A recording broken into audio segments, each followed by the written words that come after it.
coming up on 7 Days of Illari. So I think she's actually a very interesting character. I like her design, I like the damage. Illari is some great work by the Overwatch team. I think her gameplay is really fun. She's the best designed hero, the best support, I feel like, since Ana. She's incredibly fun.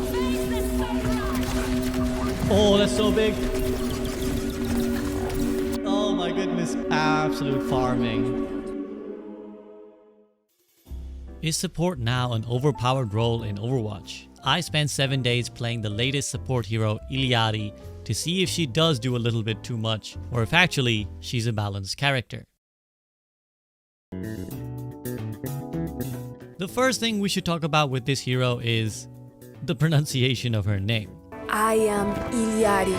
Okay, good. With that out the way, I don't want any annoying arguments about the wrong pronunciation of this hero's name. Secondly, let's talk about her kit, because I was very wrong about it. I always thought that a support with a healing turret would be really bad, that Overwatch would be too fast-paced a game for it to work, but it definitely does. Right off the rip, having the turret be the one that does most of the healing for me was a great feeling. I've played a lot of support in my time, and it can always be frustrating having teammates who are so bad at managing their own health that you have to heal them constantly, because the second you stop, they're gonna die. It just feels like normally you never have the time to look for damage or use any of your utility for aggressive potential. But the turret solves all these problems entirely. It's like having a really bad Mercy player next to you at all times who's just sitting on the healing beam. The turret does all the healing work, and your teammates can and should know exactly where it is. Meaning that if they're not close enough, that's a them problem. They can't say their stupid healer wasn't in line of sight or make up some other excuse. It's actually this unmoving turret that you gotta put yourself in line with, buddy. And with the turret handling that job, you're free, as Illari, to just do your own thing. Immediately, I noticed that my damage numbers were super high, often higher than the numbers my DPS were putting out. That's because, essentially, I was one of them. I spent most of my game shooting at enemies. I just dropped a turret to heal people every now and then, and still my healing numbers would be really high too. Honestly, it was great. It was really refreshing to play a support hero who felt so active, but didn't have some overly broken ability to rely on like a Kiriko cleanse or even an Ana nade. The turret was very strong, but the value was your ability to shoot and kill things, and that led to some really memorable moments of gameplay.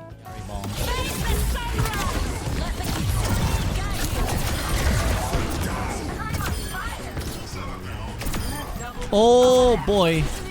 And we made him leave. We made Amogus leave.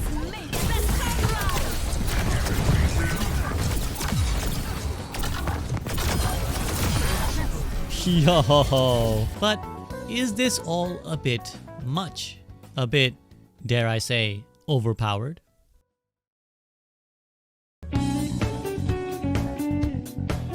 One thing that I've noticed recently is an increasing discussion in the community that the support role is broken, that it's overpowered, and it does way too much. In many ways, I agree. Like I mentioned above, there's a lot of abilities in the game that support characters have in particular that just completely dictate fights, and unlike tanks, who are also very powerful and have powerful abilities, supports can just sit comfortably far away and dodge all the 100 things that tank players have thrown at them all the time. And their ultimates are usually super powerful too, with things like Rally, Lucio Beat, or Kitsune Rush just making it near impossible to lose fights sometimes if unanswered. But Illari is not any of that. Nothing in her kit is particularly bad for the game, in my opinion. Her damage is good, but not crazy, and requires skill to hit. Her healing beam is strong, but on a very short resource meter. Her movement is not particularly crazy either, and her healing turret, especially after the nerf, is not hard to kill, and is easily punished if the Illari or her team misplay with it, and there will definitely be a lot of that. A lot of top 500 streamers and content creators will say the turret is really easy to position, but that's when you're playing with other teammates who know where to stand. When you play with players of normal or below average ability, they have no clue where they should be taking fights at the best of times, and healing your tank especially becomes a nightmare. The minute you put your turret down, your tank will fly off into Narnia to deliberately ignore it, meaning you either have to put your turret in a really bad spot and have it broken immediately, at which point it goes on a painfully long cooldown, or you just have to let them die without any healing. It's a lose-lose. And then there's Illari's ultimate. It looks super cool, and when you see her wipe an entire team, it will definitely feel overpowered. Let's go.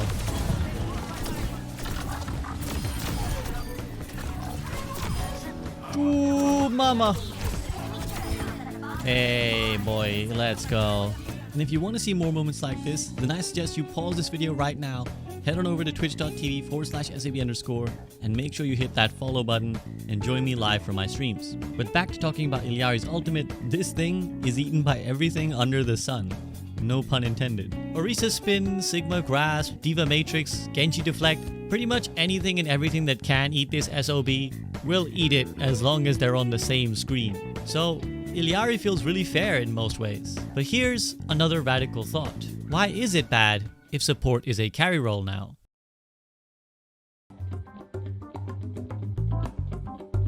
In an attempt to fully understand Illari, I called on the help of one of the best ladder players in the world, Eskay. Eskay is frequently ranked top 500 on all 3 roles, though she is probably most famous for her support gameplay. Eskay gave me some great advice on Illari, particularly with how aggressive you should be with this hero.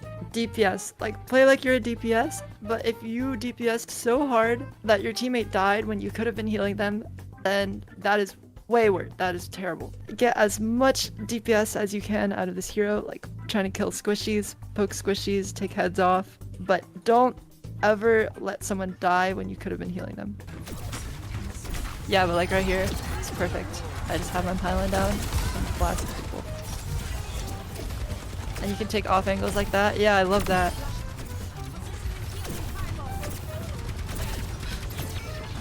They're gonna come from here.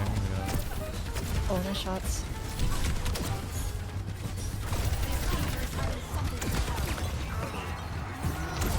Nice.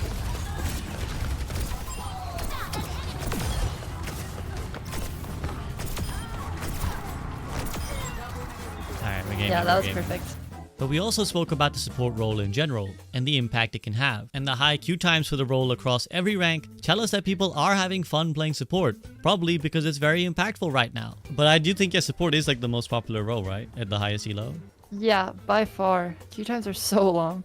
My DPS queue times are instant. I know a lot of people get mad at this idea because they view support as inherently the role that should be the most subservient to the other two. But I think that it's totally okay for it to be this way. Of course, I'd like tanks and DPS to have fun too, and while DPS can still easily carry, tanks definitely need some help right now for how unfun the game has gotten for them. But support is a difficult role too, depending on which hero you pick. It's not easy playing Illari, for all the reasons we've spoken about. And if there's one thing people hated in Overwatch, it was always heal bot players who just played a really boring, passive playstyle and won just by healing their tank non-stop. No one wants that. That's boring for the player doing it, and the enemy team receiving it, and it requires no skill. The fact that there is a hero like Illari now that demands that you do damage, look for picks, and off angle is actually something we should celebrate. If a hero requires skill, I think they should be able to pop off and carry, no matter what role they're in. That's what Overwatch should be about, and that's what Illari does and can do. So do I think support is broken? No, I think some parts of support kits are broken and that the tank role is unfun, but I think we should accept the world where supports can be the best players in the lobby too, because when that happens, then everyone in the game can feel truly like their contribution matters, and that no matter how silly some of our teammates get, and they will, we can all feel like it's within our power to turn a game of Overwatch around, and that's how it should be. So that's all I got for today, guys. If you've enjoyed this video, then obviously hit that subscribe button, but importantly, do tell me what you'd like to see me cover next. I've been enjoying playing Baldur's Gate 3 a lot on stream, but what other game should I cover in my 7-day series? As always, I want to give a huge shout out to my patrons, and if you'd like to support me directly, then that is the best way to do so, and the link is in the video description. But that's it for now. I'll be back before you know it with another video. See you guys soon.